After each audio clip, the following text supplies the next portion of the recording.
안녕하세요. 김성길 목사와 함께하는 GTS 말씀 묵상 시간입니다. 오늘은 두 번째 주간의 여섯째 날 묵상이에요. 오늘의 묵상의 주제는 배우고 응용하기입니다. 배우는 것은 씨앗과 같고 응용하는 것은 씨를 뿌리는 것과 같습니다. 우리는 항상 어디에서나 누구에게나 배우는 자세가 중요하고요. 배운 것은 또 응용하고 활용하는 것이 중요합니다. 지식뿐만 아니라 우리의 재능 또 물질 이 모든 것들은 다 활용하기 위해서 필요한 것들이죠. 그래서 응용할 때 좋은 열매도 얻게 됩니다. 자, GTS 묵상은 두 가지의 목적을 위해 만들어졌습니다. 하나는 매일매일의 감동 있는 신앙생활을 하기 위한 것이고요.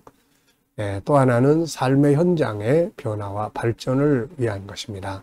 그리고 아이들은 재능 개발과 학습 능력을 키우기 위해서 만들어졌습니다. 이것을 위해서 5, 7, 2의 구조가 들어 있습니다. 5는 그림을 분석하거나 사물을 분석하는 훈련인데요. 이것을 통해서 생각하는 능력을 키워주는 것이죠. 또 7은 매일매일의 주제입니다. 그냥 사는 것보다 이 주제를 따라서 한 번쯤 행동해 보면 변화와 발전이 만들어지죠. 한꺼번에 모아서 이 주제를 사용을 하면 우리의 삶을 점검하고 컨설팅하는 아주 좋은 도구가 되고요. 아이들은 학습 지도나 독서 지도하는데 아주 유익한 방법이 되겠습니다. 그리고 2는 질문 만들기와 또 주님과 소통하고 영감 얻는 훈련이 되겠습니다. 5, 7, 2 잘 기억하셔서 오늘도 잘 활용해 보시기 바랍니다. 그림 분석부터 정리하겠습니다. 오늘의 그림은 지금 이 사도행전 17장에 말씀이 이 밑에 영어 성경이 기록이 되어 있습니다.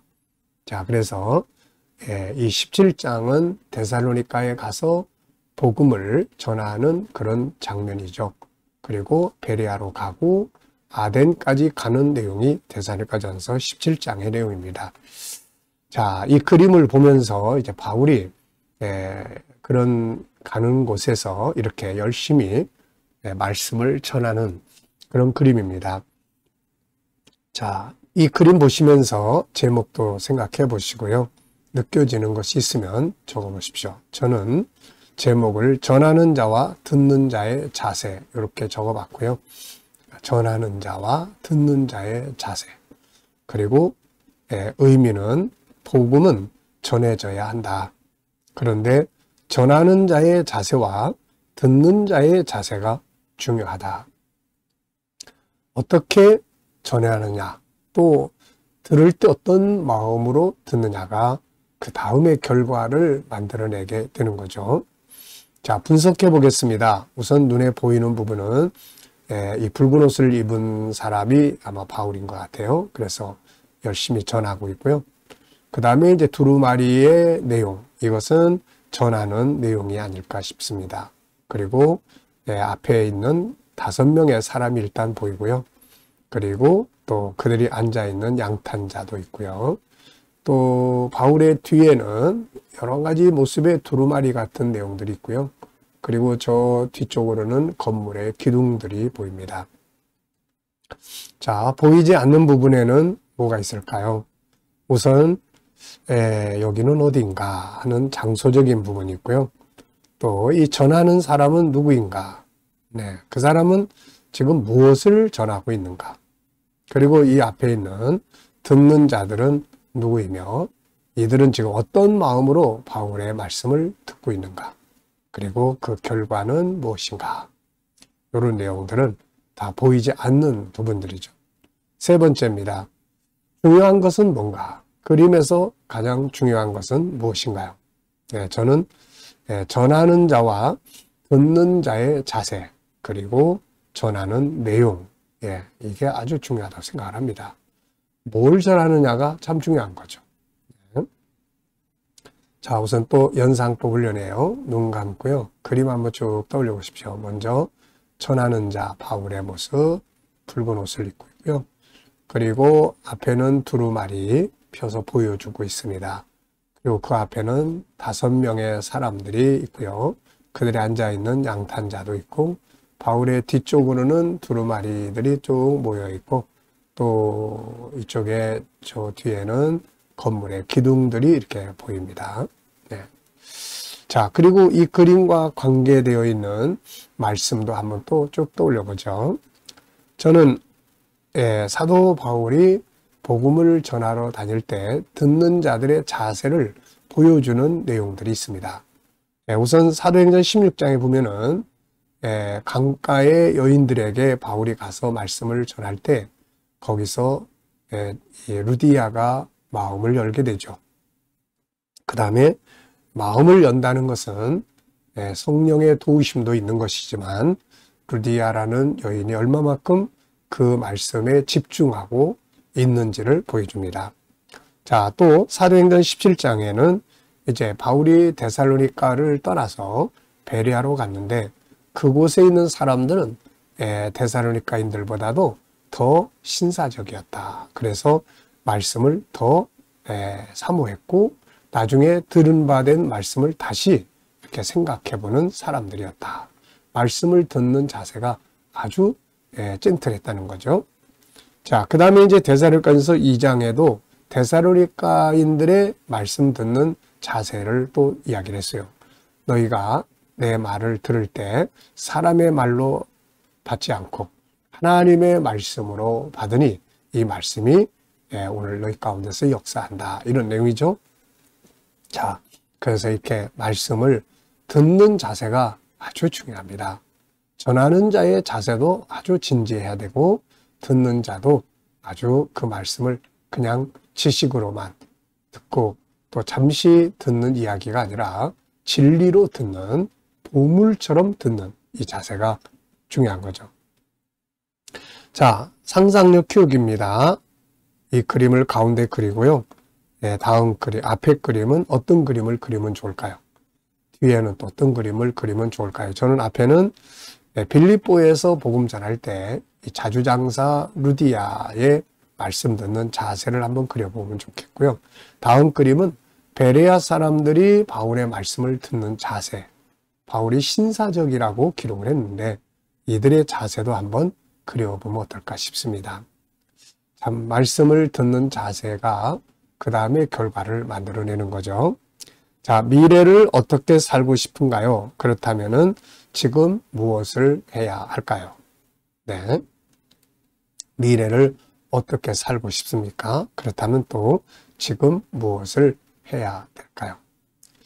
자, 오늘 본문 읽어보겠습니다. 아이들과 묵상하시는 분들은 그림 속에 있는 수학, 공식 또 하나쯤 생각해보고 가도록 해주시면 큰 도움이 됩니다. 자, 본문 읽어보겠습니다. 2:1이에요. 너희도 아는 바와 같이 우리가 너희 각 사람에게 아버지가 자기 자녀에게 하듯 권면하고 위로하고 경계하노니 이는 너희를 부르사 자기 나라와 영광에 이르게 하시는 하나님께 합당히 행하게 하려 함이라. 이러므로 우리가 하나님께 끊임없이 감사함은 너희가 우리에게 들은 바 하나님의 말씀을 받을 때에 사람의 말로 받지 아니하고 하나님의 말씀으로 받음이니 진실로 그러하도다. 이 말씀이 또한 너희 믿는 자 가운데서 역사하느니라. 형제들아, 너희가 그리스도 예수 안에서 유대에 있는 하나님의 교회들을 본받은 자 되었으니 그들이 유대인들에게 고난을 받은과 같이 너희도 너희 동족에게서 동일한 고난을 받았느니라. 아멘. 자, 먼저 감사한 것 적어보겠습니다. 어제 하루 누구를 만나셨고 어떤 일을 하셨고 또 어디에 가셨는지 한번 생각해 보시고요. 감사한 것 쭉 적어 보시고요. 어려운 일을 만나더라도 또 그 속에 있는 감사의 조건을 꼭 찾아보시기 바랍니다.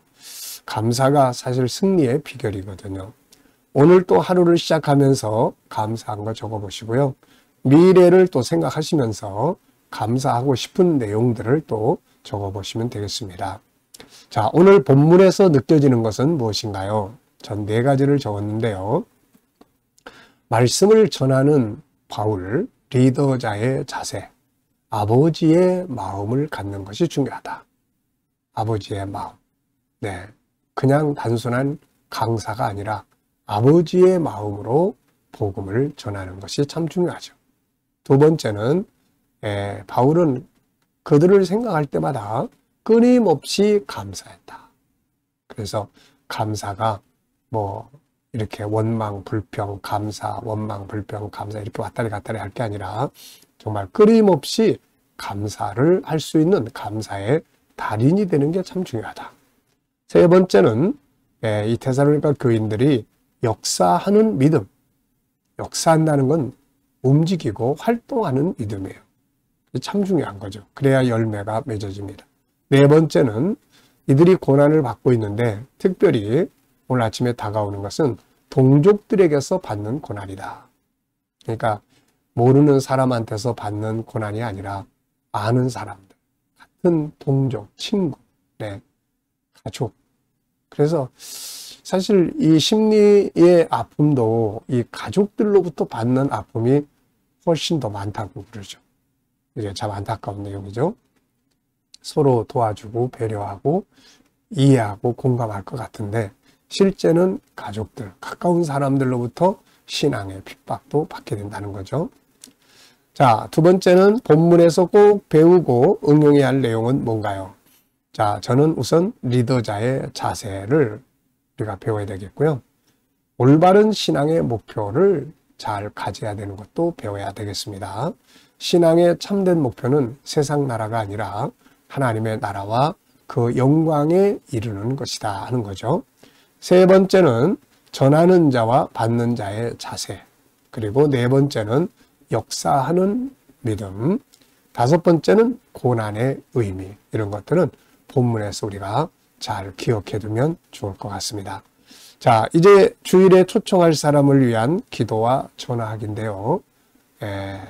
구역에서 온 이웃들 중에 내가 전도하려고 했던 사람들이 있으면은 전화나 문자 한번 꼭 보내보시고요.